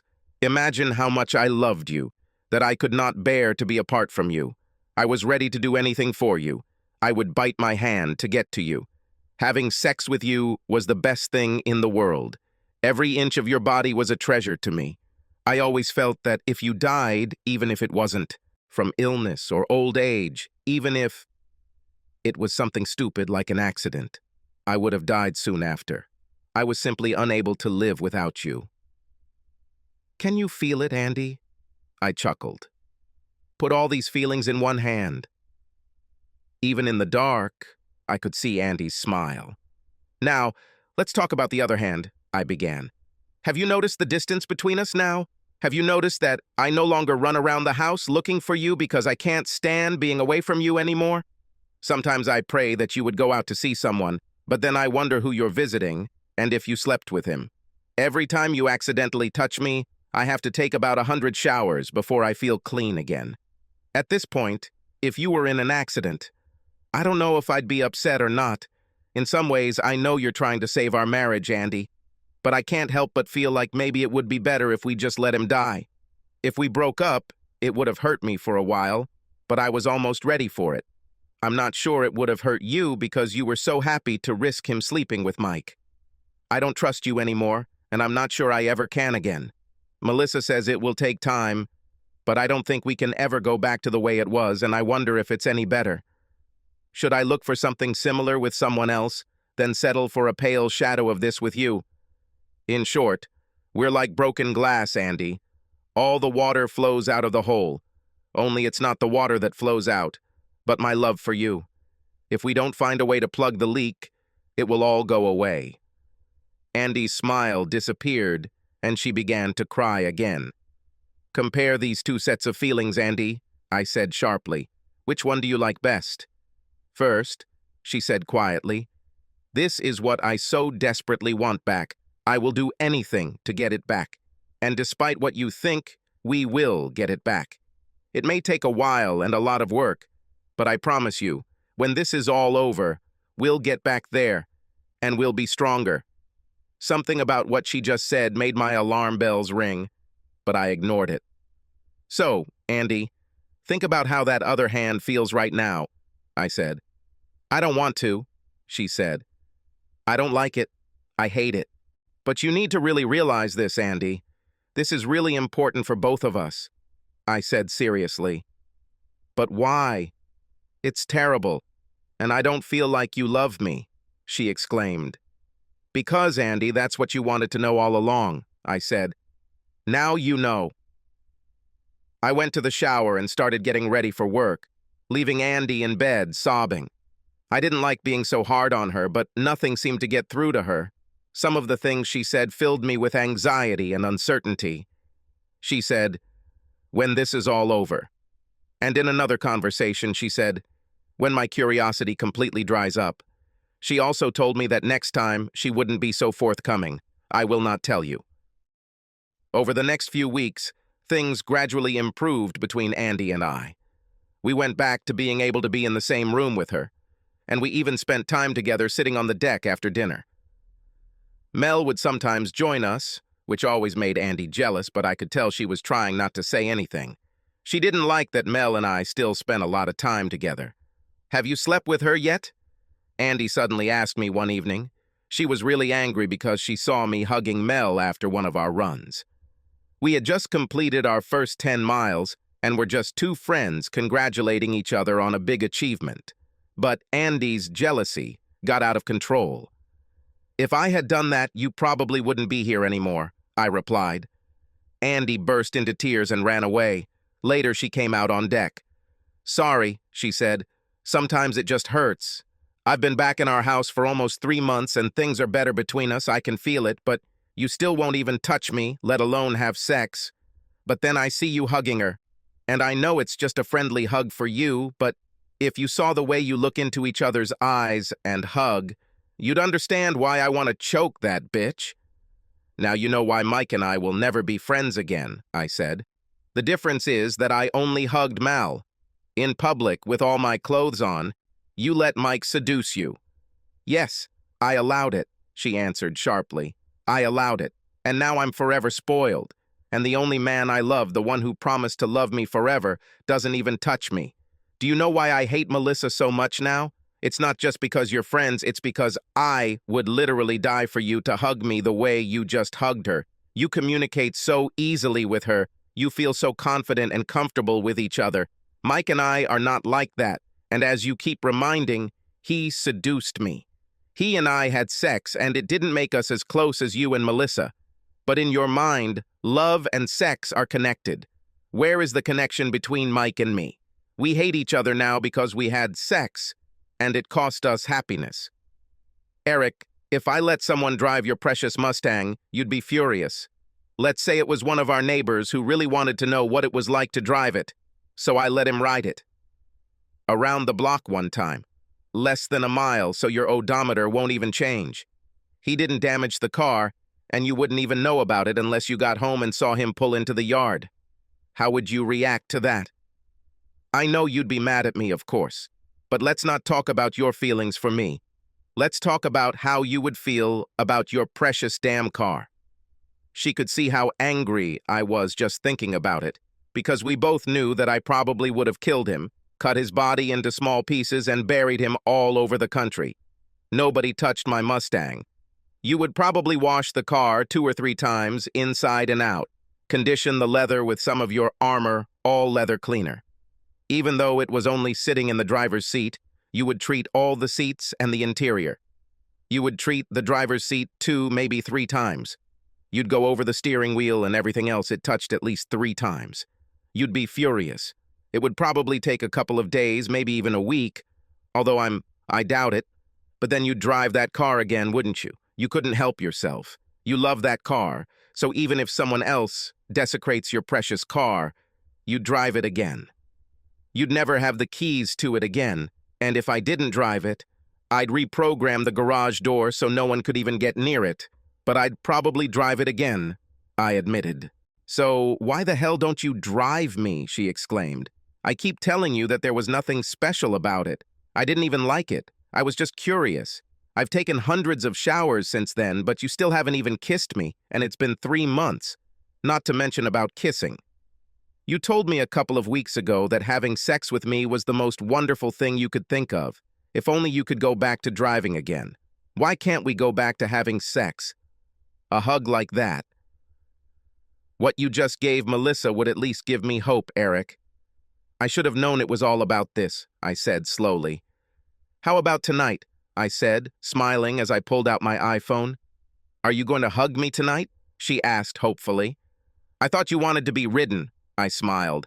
I thought you wanted to have sex. Yes, yes, she said, jumping up and down so excitedly. This is for you, I said, handing her my phone. When she heard Mike's voice on the phone, her face turned red and she threw it forcefully. That's how I lost that iPhone. The end of summer was approaching and Andy and I decided to throw a party. Just a few friends and neighbors and some family members. Melissa was invited, which made Andy very angry, but Mike was not, which made me very happy. Her parents, brothers and sisters and their spouses will come. We were very busy planning and purchasing food and supplies for the party when this happened. Mel and I just got back from a run. I was watching her butt as she came into the house to take a shower when I noticed Mike jump over the fence into my yard. Andy told me she'd be in the store for a while shopping for a party, so I knew there is no home. What the hell was that bastard doing, sneaking into my yard while Andy and I weren't home? I followed him, and I swear I thought he was trying to steal something from me or borrow some tool without asking because he knew I would never lend him anything again. Mike didn't stop in my yard. He jumped over the fence into George and Sandy Cooper's yard. I waited a few minutes and followed him. He walked straight into their house without knocking. I took out my new iPhone 4. I bought it to replace the iPhone 3GS that Andy threw away. I crept up to the window. I was sure that Mike had now seduced Sandy Cooper and the video would help Mel get rid of his cheater once and for all. Sandy Cooper was not at home. But there was George, him, and 2 other guys. Andy was also in the damn house. I'm next, Mike said. No, Mike, Andy said. You weren't very good, and you ruined my marriage, Andy said. I almost lost Eric because of you. Damn, Andy. I just wanted to see if I could make you scream like him. I almost lost Melissa over this too. At least you're having sex, Mike said. It's not the same, Andy replied sharply. I didn't stay long enough to see Mike get his chance. Damn, I thought I'd cried all my tears for Andy, but I hadn't. I ran into the house and began to collect everything I needed. I was loading my suitcase into the Mustang when Melissa left her house. Eric, what happened? She asked. I handed her the phone and pressed play. Eric, I'm so sorry, she said. She was crying too, and I could tell she meant it. Where are you taking her this time? Back to her parents? No, Mel. I'm the one leaving this time. There's no going back after this. I just need to get away while I start hiding my assets to limit my losses in the divorce. Believe it or not, I'm probably going to miss you more than this traitor, I said. No, don't say that. It's not true, she said. Wait a minute, I need to get something. Melissa ran to her house and returned with a suitcase. She threw it in the trunk next to mine and said, Let's go. I looked at her in shock. I told you a long time ago that I would get rid of Mike. This is as good a time as any, she said. Unless you want me to come with you. I didn't even think about where I would go. So we just drove around for a while and ended up having lunch by the lake. When it started to get dark and we still hadn't made any plans, I told Melissa that we would have to stay at a motel. I saw the first of these terrible romantic couples strolling along the water. I was so furious that I grabbed my giant soda and threw it at them. I would have hit it accurately if Melissa had not grabbed my hand and made the throw inaccurate. As soon as we got back into the car, my phone started ringing. I saw it was Andy and disconnected the call. We stopped at the nearest hotel we could find. It turned out to be the Summit Inn. A bit pricey, but at least we wouldn't have to worry about the neighbors. Melissa and I walked up to the counter and set our suitcases down. A few seconds later, a thin old man appeared behind the counter. "Sir, your wife is truly beautiful," he said.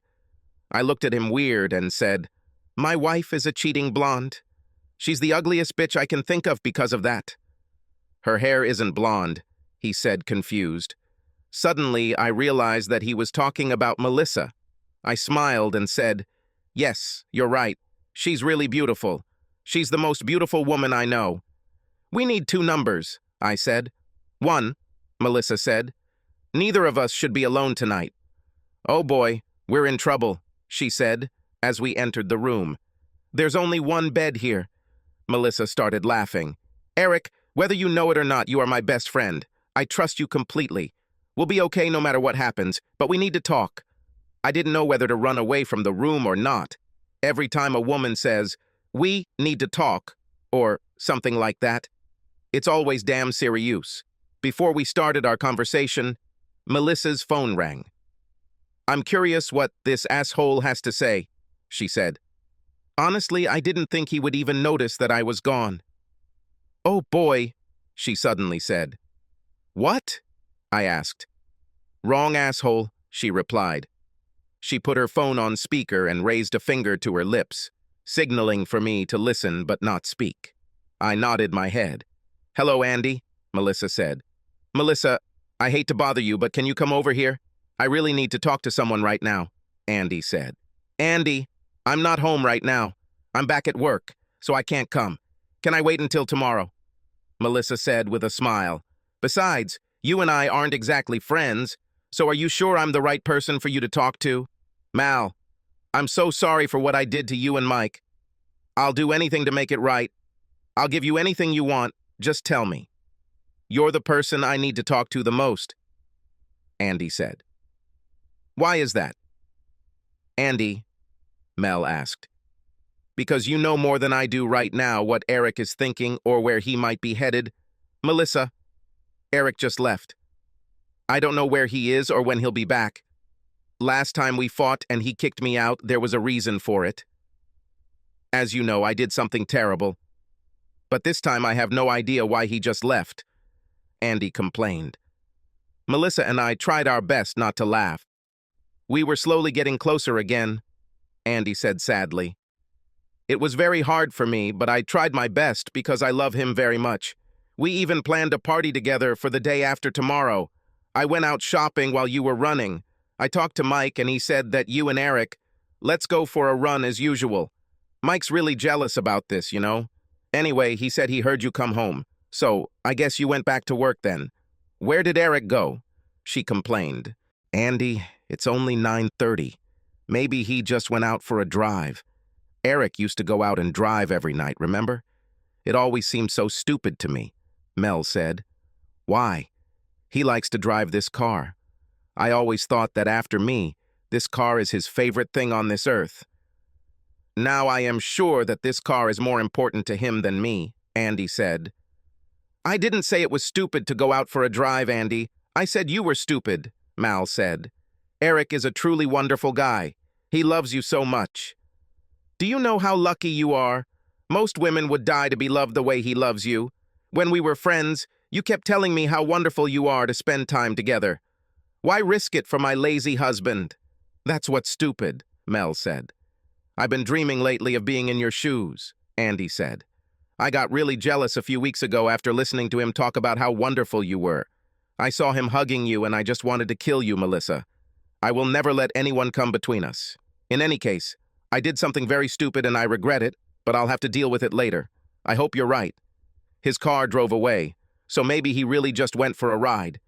If you hear from him, please let me know. "Told you so," Melissa said, hanging up. This asshole doesn't even know or care where I am or if I'm coming home.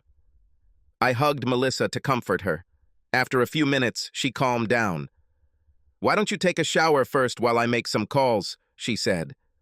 I thought she wanted to be alone for a while, so I went to the shower. I walked out wearing long boxers and a t-shirt. Somehow it didn't feel weird being around Melissa in my underwear. Perhaps because the boxers and t-shirt were very similar to what we both wore when we ran together every day. "Eric, turn off the lights," Melissa shouted. I did this, and then she came out of the bathroom and went to bed. "I thought we were going to talk," I reminded her. "We can also talk tomorrow," she said. "I don't want to harm your virtue." "How could our conversation harm my virtue? We always talk. You're the person I'm most comfortable talking to," I said. "If we turn on the lights, I don't think we'll talk much because I'm kind of naked," Melissa said.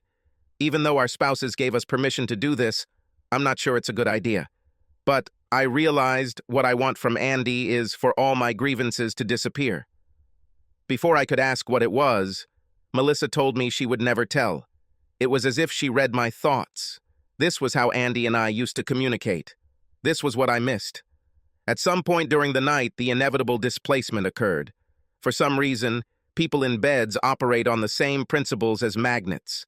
I think that all men are positively charged and all women are negatively charged. If you put two men or two women in bed, they will be as far apart as possible and stay there. Similar charges repel. But if you put a man and a woman in bed, they always seem to end up together. It was still dark when I realized that Melissa was in front of me. A microsecond later, I realized I was hugging Melissa. Then I realized that Melissa's hand was on top of mine, pressing it to her chest. I started to remove my hand from her breast. "Who told you to take your hand away?" She smiled. I wanted her there. I pulled her towards me and began stroking her sides and legs in long, slow strokes. When we finished, Melissa just rolled over and smiled at me. She started kissing me tenderly and thanked me. "What are you giving thanks for?" I asked. "I should thank you." "No, Eric, I never did that, never," she said insistently. "What I did with Mike was never like that. Andy was stupid. She went back to kissing, and that's how we fell asleep. I slept like the dead. All the stress of the past months has disappeared. I was actually woken up by Melissa saying, 'Eric, I need to go to the bathroom.'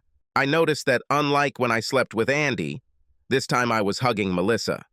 One hand on her chest and one foot on her leg. Are you trying to lay claim to me or just make sure I don't try to escape?" she asked. "Definitely the first," I said. "Well, you should know that I'm temporarily married," she laughed. "But I'm going to fix it immediately, and then I'll take suggestions. I would offer you my heart and a place in my life forever from now on," I said seriously. "I accept," she smiled. "I'm not in the market anymore." She went to the bathroom and urinated. Then I heard the shower start, and I jumped out of bed and ran there. I opened the door and followed her in, slowly starting to massage her sides with my hands. "Eric, what about Andy?" she asked. "Whom?" I answered. "Are you going to do a lot of nasty things to me today?" she asked. "No," I said. "Oh," she replied. She seemed a little disappointed. "I'm going to do nasty things to you every day," I said. We spent the morning calling work and taking time off. We made an appointment with my lawyer. We then spent the rest of the day in bed doing nasty things. At some point during the day, I was about to call room service and remembered my phone. My voicemail was full, and I had over 50 messages from Andy. Melissa had several calls from Mike, and at least 10 from Andy. We couldn't stay at the hotel for too long, but during the day, I came up with an idea. Melissa and I could move into an underground house. I hooked up the electricity and utilities, and we spent the rest of the day buying things we would need, and moved in that evening. "Which bedroom will you sleep in?" asked Mel. "I was hoping to be in the one you would be in," I said. "Smart man," Mal said. We spent the evening planning. We had 2 divorces to start, and other things to do. We decided to confront our cheating spouses at a party Andy and I were supposed to throw. Since she was obviously going to cancel the party, We started making a few calls to make sure the people we wanted would be there. I had several plans for myself. I had a friend who bought one of the retired police cars at auction. He could never drive it on the streets because he couldn't remove the local police colors and emblems. I also had a couple of friends who owed me money and were willing to do anything to get rid of that debt. At 19:00, guests began to arrive at my house. Fortunately, Andrea's parents arrived first. "Mom, Dad, I had to cancel the party tonight," Andy said. She was crying and looked bad. "I know," her mother said, "but Eric called and said we should all talk after the party. So here we are. Please tell me you didn't sleep with another guy while you were narrowly avoiding divorce the first time, Andy.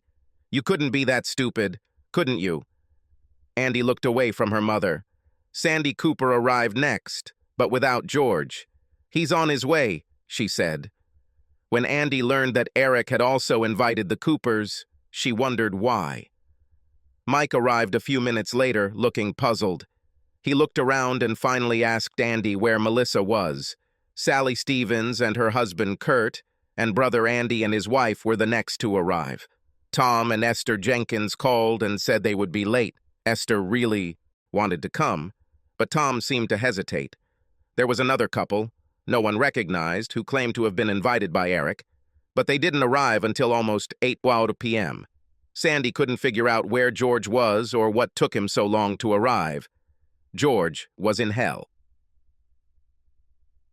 At 7 p.m., as Sandy drove up to Eric and Andrea's house, a police car stopped George.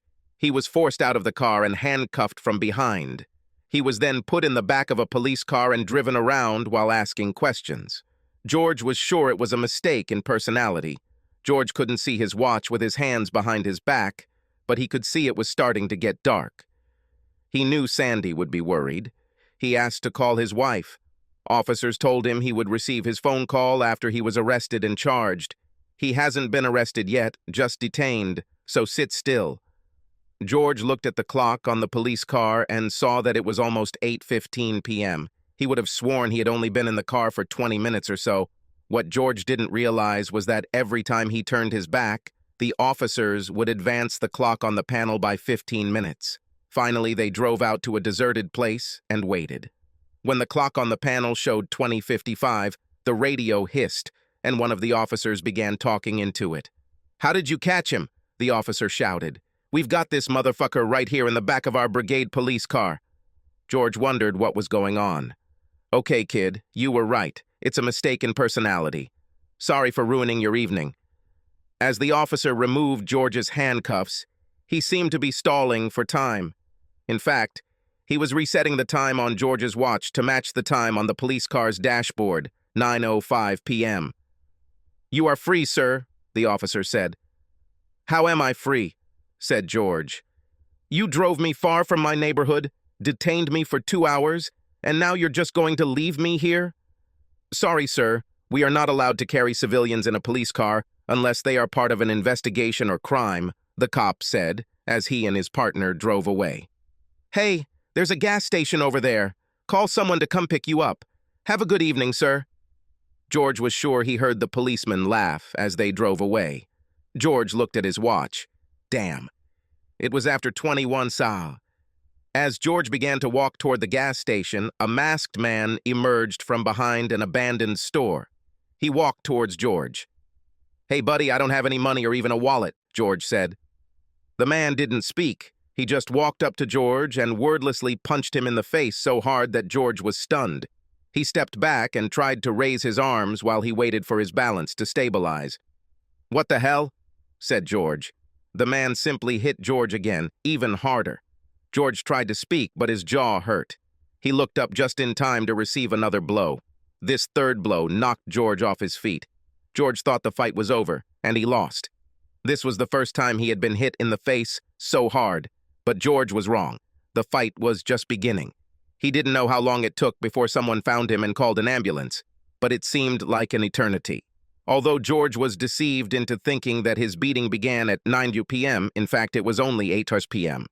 At 8:45 p.m., Eric's Mustang pulled into the driveway. He and Melissa walked out and entered the house, and then walked out onto the deck.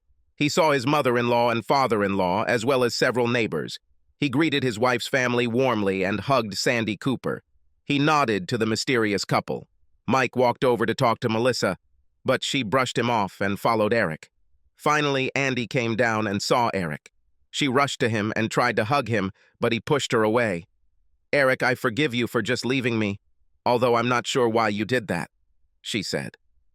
The other guests politely pretended to be doing something else, but in reality, they were watching and listening intently.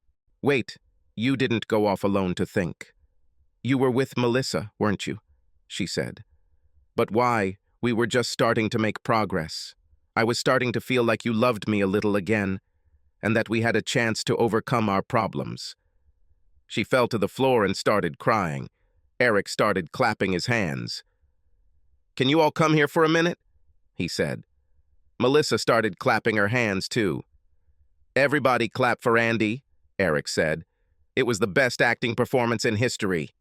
Now we know where Andy's real talent lies.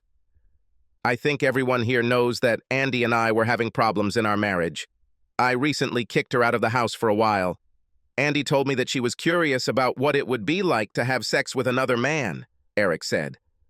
"I begged her not to do it, but she did it anyway. She went and had sex with my ex-best friend Mike, her ex-best friend Melissa's husband. It broke my heart and I hated her for what she did to us, but I still loved her very much. Over the past few weeks, we have been trying to repair the destruction that Andy's curiosity brought to our marriage, but it was difficult for me. As Andy said, we had just begun this long process of repair when I noticed, as my ex-best friend walked into my backyard. I followed him and recorded what I found on my phone. Can you all follow me into the living room?" Everyone watched as I connected my iPhone to the plasma TV. Everyone was shocked when they saw Mike watching George Cooper and Kurt Stevens having sex with Andy. Tom Jenkins was also in the video. The great thing is that the iPhone 4 shoots high-definition video. The images on the screen were very clear. I think everyone now understands why I disappeared a few days ago. What they can't understand is what it's like to have the person you loved and wanted to spend the rest of your life with hurt you like that twice. I hope you all understand that there won't be a third time. All the love I once felt for her is gone. The only way for us now is forward." Eric stopped talking and nodded to the mysterious couple. They each took an envelope out of their pocket and handed one to Andy and the other to Mike. "You have been served," they told them. Tom Jenkins and Kurt Stevens were also given envelopes. Their envelopes contained documents about a lawsuit for breaking family ties. Since George was not present, the man asked Sandy Cooper, his wife, to notify him that he too was on trial. "That cheater!" Sandy shouted as she headed for the door. "No wonder he dumped me. I'm divorcing him too." Everyone else also headed towards the door. Soon, only Mike, Melissa, Eric, Andy, and Andy's parents were left in the room. "Eric, it's over. It won't happen again," Andy cried. "You're right about that," Eric said sadly. "Where are you going?" Andy screamed. "We should talk about this. This could still work. I still love you. I only love you. You heard me tell them that on the tape. The only person I like having sex with is you. This was on the record, too. I was just curious. It was just my curiosity." She held onto Eric's leg, trying to hold him back as he tried to get away. "Where do you think you're going?" Mike asked Melissa. "We need to talk, too. I'm not glad you left with another guy either, even after what I did. Two wrongs don't make a right, Melissa. We have bills to pay, woman, and your check bounced. At our expense." Mike reached out and grabbed Melissa's hand, turning her towards him. "You're not leaving with him again," he snapped. "We're still married. No divorce, and no sex with other guys."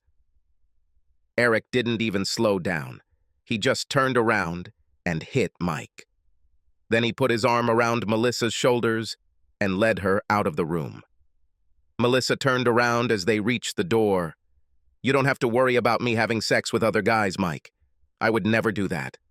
I'm loyal to the man I love. I've only made love to Eric. He's the one. The guy, and no more guys, including you. And I think I got what I wanted." "Eric," Andy's father said, "I can't imagine how you feel. I can't believe my daughter is capable of what we saw. Get some rest and we can all come together and figure this out." Eric nodded, and he and Melissa left. It was almost 6 weeks before they all got back together. During these 6 weeks, Eric had no contact with Andy. She called him hundreds of times, but a restraining order kept her away from his work and she didn't know where he lived. She suspected he was still with Melissa, and that made her angry. She was sure that Eric was falling in love with Melissa and not just having sex with her. This, according to Andy, was simply unfair. Her curiosity was only about sex, not love. She never intended to leave Eric or fall in love with someone else. Several notable events occurred during these 6 weeks. Andy also experienced some kind of breakdown. Eric eventually arrived with a truck to pick up the rest of his and Melissa's belongings. Mike refused to let Eric take them until the police arrived, and Eric showed them the court's permission to get Melissa's things. At our meeting, everything went about as Melissa and I thought it would. Both Mike and Andy refused to sign the divorce papers. Melissa offered Mike their house, which he couldn't afford because he didn't work. He also couldn't afford his own truck or utilities. Mike, at 40 years old, had to live with his parents for a while, and then on the street. I offered Andy the house too, as well as half of our checking account savings. I paid off her credit cards, and he offered to pay her a lump sum instead of alimony so that I wouldn't have to deal with her. "Eric, can you somehow solve this?" asked her father. "She's ready to forgive your revenge for the affair. We all are. We know what she put you through." "Eric, I'll give up everything for you," Andy said. "But you won't get this divorce. You won't get it." "Besides," Andy said, "Melissa looks really beautiful, but her belly is coming back. Are you sure you want to be stuck with this?" I laughed and patted Andy on the head. "Stupid bunny, that's not a belly," I said. "What is this, Lucky Charms?" Andy smiled. "No, it's a baby," Melissa said, rubbing her belly. "I told you, I got what I wanted." Immediately after this, Mike vomited. At that moment, Andy seemed to pass out and was hospitalized. "I'll kill you," she screamed as she jumped over the table at Mal. That was the last time I saw her until she showed up at the hospital this morning. Melissa was still sleeping, so I went to the store to buy her more flowers, even though there was nowhere to put them. I wanted her to know how much I loved her and how special our daughter was to me. When I returned to her floor, Melissa's room was full of people outside. I saw at least 5 security guards and several real police officers. A few minutes later, I saw them take Sandy away in handcuffs. I later learned that Andy had gone into Melissa's room, ostensibly to leave a card. The ever-vigilant nurses saw Andy on the video monitor trying to strangle Melissa while she slept. 2 nurses entered the room and grabbed her, pulling her away from Melissa, while the other called security. Andy ended up in a psychiatric hospital again, this time for a long time. It is known that she will be there for at least 10 years. This is good news. This crazy woman and her curiosity will be far from us for a long time. The bad news is that in our state, you cannot bring any legal proceedings against a person who is found to be mentally incompetent. This means, unfortunately, that I am still married to her. I was able to get my house back. Melissa and I live there. She finally got a teacher's assistant to help with grading all this work, so our evenings are free to sit on our deck and enjoy each other. We often go to the lake and stroll along the water because, damn, it's really romantic. But I keep my eyes open in case men want to throw something jealous at us. Subscribe to our channel so that your second chaff doesn't cheat on you, and go ahead and listen to the next story, because this story is nothing compared to the next one. If you're under 18, don't even think about listening to the next one.